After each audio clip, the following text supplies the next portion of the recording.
Along Thailand's eastern coast lies the Chumphon Archipelago where sea meets land. Each day, here the tide rises and falls with quiet certainty. But as evening comes, the water begins to withdraw and a hidden world appears. A world between two extremes. Underwater one moment, exposed the next. This is the intertidal zone, where survival depends on the ability to adapt. When we think of the ocean, it is often the largest creatures that come to mind. The whales, the sharks, giants of the open water, the spectacular hunters.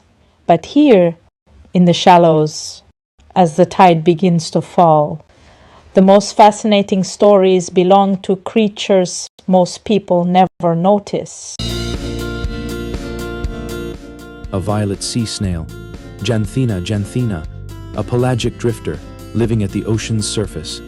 But here, in the surf, it has been cast ashore, far from the currents that once carried it. The hermit crab, a traveler carrying its shelter. Without protection, it would dry out in minutes, so it makes its home inside the discarded shell of another animal. And when danger threatens, this borrowed refuge becomes its armor.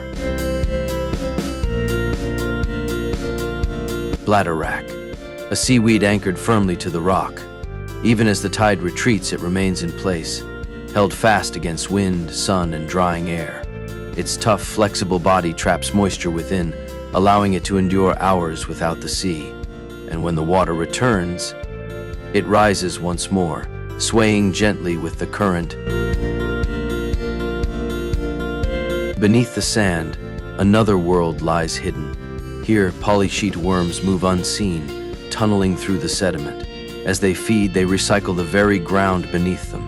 Their presence is revealed only by delicate patterns etched into the surface above, small and easily overlooked, yet these quiet engineers help sustain the life of the entire shoreline.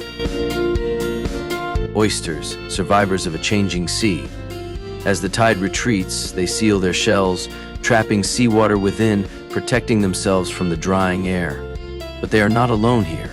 At low tide, the shoreline becomes a meeting place between the natural world and human life. Local women and children move carefully across the exposed rocks, searching, collecting. For generations, these rhythms have been shared. The oysters endure, waiting for the sea to return, and the people take only what the tide reveals. A ghost crab, swift across the sand. At the slightest threat, it disappears, burying itself in an instant. Yet life in the intertidal zone is unforgiving. Not all survive the daily extremes. Some are claimed by heat or exhaustion before the sea can return. Each pool, a temporary ocean. As the tide retreats, life becomes trapped in shrinking water. Temperature rises, oxygen fades, salt levels shift. A small eel catfish struggles, its body writhing in the shallows. For a few hours, survival here is a race against the elements. Only the most adaptable endure. Soon, the sea will return, and once more the shore will seem empty. But beneath the surface, life continues, unseen, unceasing. Countless small creatures, each playing their part.